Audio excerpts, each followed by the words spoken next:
help me holding on, 'cause I still feel your hello, hello.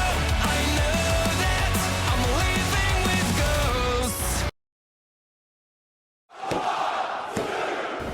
WrestleMania. I want to start the Sins video by first saying that WWE really should not have upped the prices on their tickets to the point where you are paying your entire mortgage for a decent seat at the show. The ticket prices for WrestleMania Saturday and Sunday were so ridiculous that I'm adding 5 sins for each night. I'll start with the 5 sins tonight and revisit the sin in the next video. Hashtag lower the prices. Seth Rollins likely changed out of this outfit because he realized it was spoiled for the fans to see, and it's wrong to show the audience what the wrestlers are going to wear before they perform their entrance. I think the fans can expect the unpredictable. And sadly, The Rock is right. The fans can expect the unpredictable, which is The Rock not showing up for tomorrow's main event despite being the focal point of its entire existence. This video to hype up WrestleMania Saturday sure seems adamant that we look at the feuds for tomorrow's show instead. If you're going to hype up the crowd with your video packages, at least show the matches we are about to see tonight, not tomorrow. It's kinda pointless to play Triple H's music when he's already in the ring with a microphone in his hand. Now he's gotta wait at least a minute to let the music play out. The dumbass with a giant baby sign. Fiend was without a doubt one of the worst choices for a WrestleMania theme song because it's just that word repeated over and over and over again. We heard it for nearly 3 months on the road to WrestleMania, and now we hear it so many times during both shows. I'm not gonna be able to get that annoying word out of my head for the next 3 WrestleMania events. Entering through the crowd is what Jey Uso does, but for the sake of his grand entrance at WrestleMania, cheerleaders and flag carriers included, I think he should have walked down the actual ramp, making the flag carriers seem a little pointless if Jey is not present with them. However, I will take the first sin off because it was a fun entrance with over 60,000 fans cheering and yeeting along with Jey as he competes for the WWE World Heavyweight Championship. But I am sadly putting that sin back because while it's a fun entrance, it takes a total of 8 minutes from the start to the end, and we haven't even gotten to Gunther's entrance. I'm all for the lengthy entrance, but not 8 minutes per wrestler. Gunther also has a spectacular entrance simply because he doesn't need anything but himself. The opening door revealing him standing on the stage was the chef's kiss. Gunther has lost some control of this situation. And Gunther probably would have won this match had he not pulled a Last of Us Season 2 Episode 2 on Jimmy Uso in front of Jey. Should hopefully teach him never to go after someone's loved ones in a feud. 33 logos shown in this one shot. If there were 8 more, I'd consider that being done on purpose so that it can match the amount of WrestleManias that have existed. His own chop by Gunther.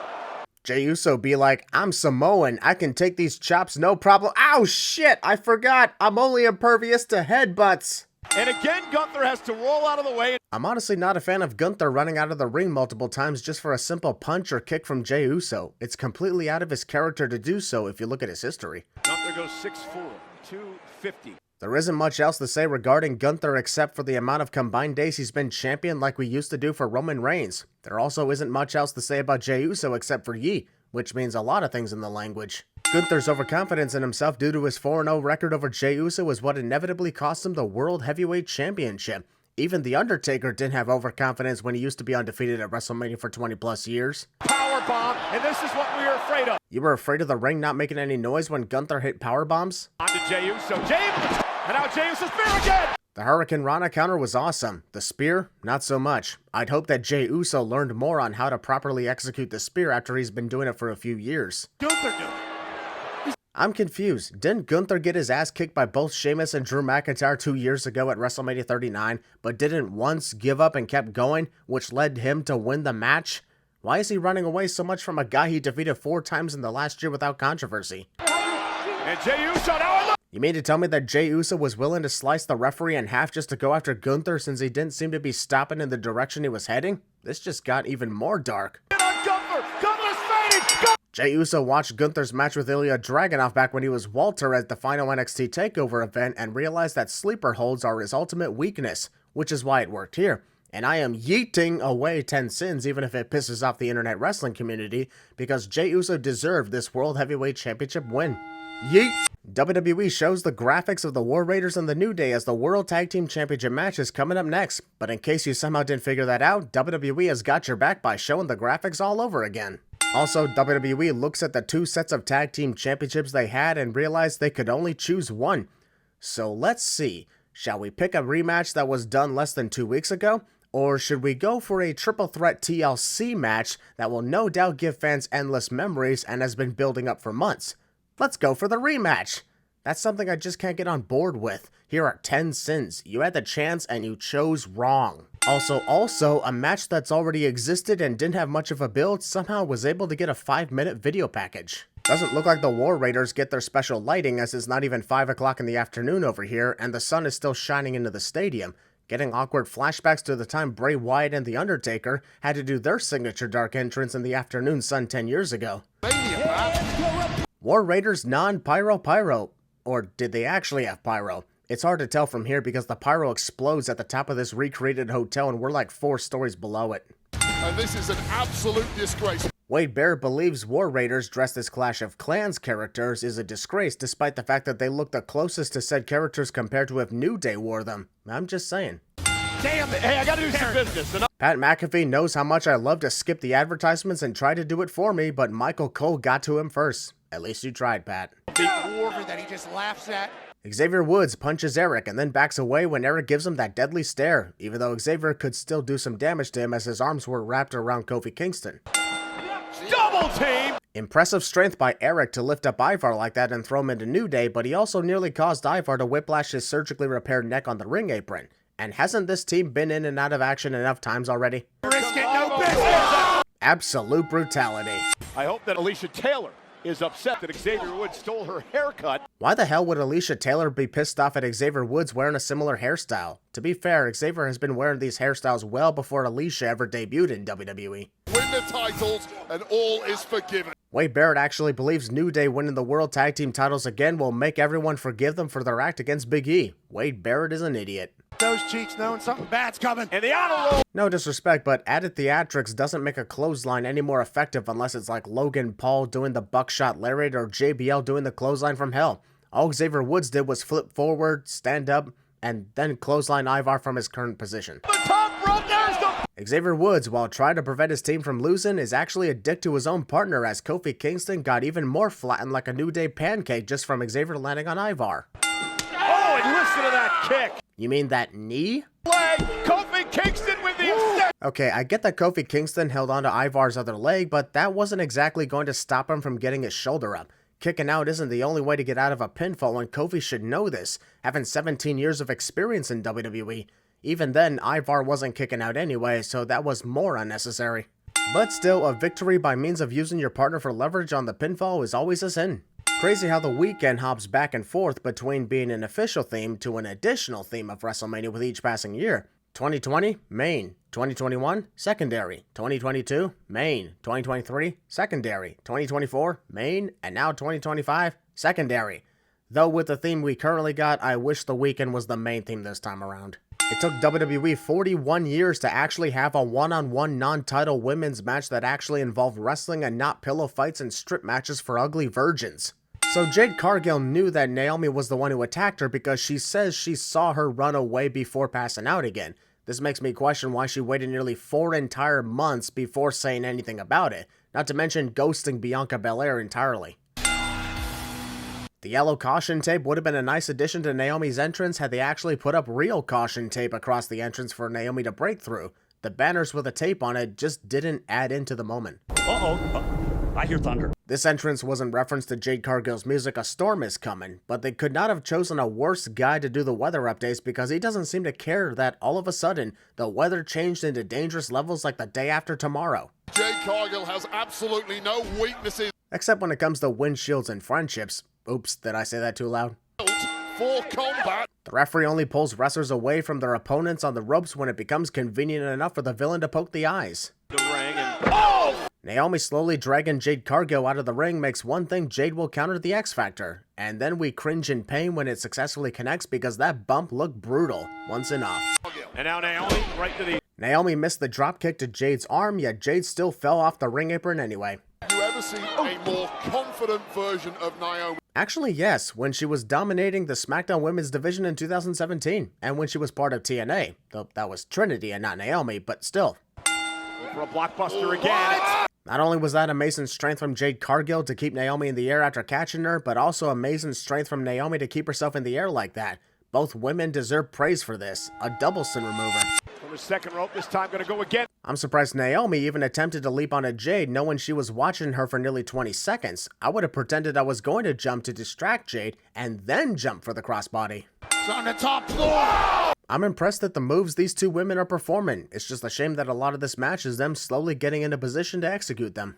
When the fans said they wanted to see the Sphere in Las Vegas during WrestleMania week, this is not what they had in mind. Jacob Fatu is known as the Samoan Werewolf. The name is good on its own without the need of this wolf mask that clearly looks like it belonged to the Wyatt Six. Also, this has to be very awkward for Solo Sikoa. Post WrestleMania 40, he was in main event after main event in multiple PLEs, including Money in the Bank, SummerSlam, and Survivor Series, all just to have a tiny cameo at WrestleMania 41 hyping up Jacob Fatu for 5 seconds.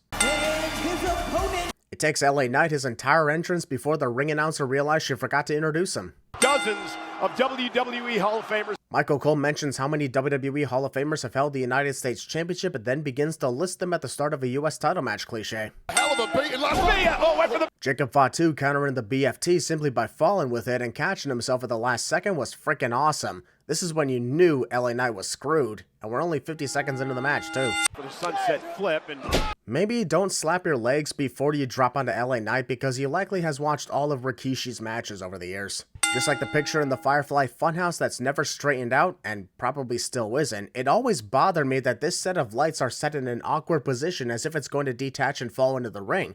Will someone please fix that? too often. Well, maybe not. Oh, LA Knight, nice arm drag. Technically, LA Knight was going for a crucifix pin, but Jacob Fatu simply didn't jump back in time, causing LA to release him. But Wade, you're a 5-time Intercontinental Champion. Yes, but Wade Barrett has never won the United States Championship throughout his WWE run. Kind of the wrong person to talk to about winning this championship. We can pick up this conversation tomorrow, though. As Jacob Fatu Samoan wrestler leaps into the corner and whacks his face on the ring post while grabbing it cliche. Rest in peace, Umaga. Every time I see someone do that, I think of you.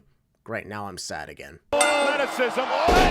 If you thought Jacob Fatu doing a moonsault from the top rope was impressive, that German superplex causing Jacob to sort of do his moonsault was awesome. Top rope moonsault. Well, holy shit. Talk about perfect timing and execution. 3 more sins taken off the counter. Jacob Fatu. Another WrestleMania, another splendid day for the Anoa'i family. Jey Uso wins the WWE World Heavyweight Championship, and now Jacob Fatu wins the United States Championship, followed by Roman Reigns main eventing his record 10th WrestleMania. At least in this scenario, it doesn't feel forced. This is the perfect time for me to say that this was the most crammed WrestleMania week I've ever seen. Last night, there was SmackDown followed by the Hall of Fame in a different venue, causing the show to go well past midnight in the Pacific. Today had NXT Stand and Deliver, WrestleMania Saturday, and The Undertaker's Dead Man show, again going so late into the night. Tomorrow is WrestleMania Sunday, followed by the Roast of WrestleMania. And don't forget all those after parties too. Holy shit, balance it the fuck out. In addition to Chad Gable missing WrestleMania, it just feels weird that Rey Fenix definitely would have missed out on this being his first WrestleMania had Rey Mysterio not injured his groin. This match got switched up as many times as I've been sick this year, and that was a lot. Who would have thought that one of the most creative entrances at WrestleMania Saturday was for someone like El Grande Americano? I guess we've seen weirder, but this was still entertaining to watch. Politics. For the sake of those with epilepsy, I will spare you. I'm just saying that WWE should not be utilizing strobe lights for a wrestler's entrance. Still difficult to watch Shinsuke Nakamura's entrance from his NXT days, and I don't even have epilepsy. El Grande Americano figures that since WWE owns AAA, Vikingo is fair game for assaulting. Take it easy, man. The Worlds Collide event is still a couple months away, and for some reason on the same night as Money in the Bank. and this referee is just allowing that to take place. Vikingo technically didn't attack El Grande Americano after the bell rang. It was all done before. So are you saying Rey Fenix should be disqualified from life? Yikes, that just got dark. The power into the jaw. Very Chad Gable-like. Michael Cole thinks that just because El Grande does a German suplex, he's automatically Chad Gable. Did he also think that Chad Gable was Kurt Angle when he was doing those suplexes? I'd have to do more research, which we should do for the next PLE. Unfortunately, you're going to be too busy doing something else on the next PLE, Pat. Now top rope, here comes, oh! Huh, that's a very familiar looking moonsault. Are we positive that El Grande Americano isn't secretly Ricochet in disguise as he's supposed to be clucking like a chicken over in AEW? Attempted mask ripping. That's a sin even if it's a luchador trying to do that to another luchador. Matter of fact, that makes it even worse. By Phoenix. Wow! Kick. While yes, kicking the metal plate would hurt Rey Fenix's foot, I think it would hurt El Grande Americano even more, as the plate was already on his face and got kicked back into his forehead. The Chad Gable ankle lock. Chad Gable doesn't own the fucking ankle lock, you asshole. Not even Kurt Angle owned the ankle lock when he used it. Americano ankle lock.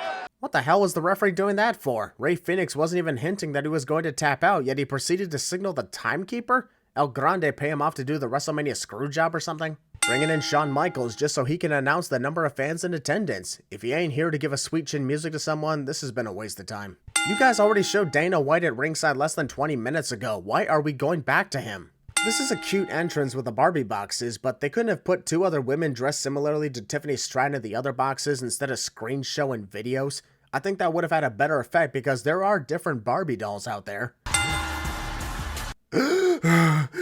Oh, thank God. I have been stuck in that box for the last 2.5 hours since the show began, and it's hot as fuck in there. Not gonna lie, driving cars into the stadium as your WrestleMania entrance is what happens when you've run out of creative ideas. John Cena made it look cool with the Mustang, Batista made it look cool with the added security. Becky Lynch, LA Knight, and Charlotte Flair just made it look like they had an Uber escort them into the stadium. Charlotte Flair was excited for a return to WrestleMania and then became pissed off when she realized she's at another odd-numbered Mania, where she has never won. True story, look at her record.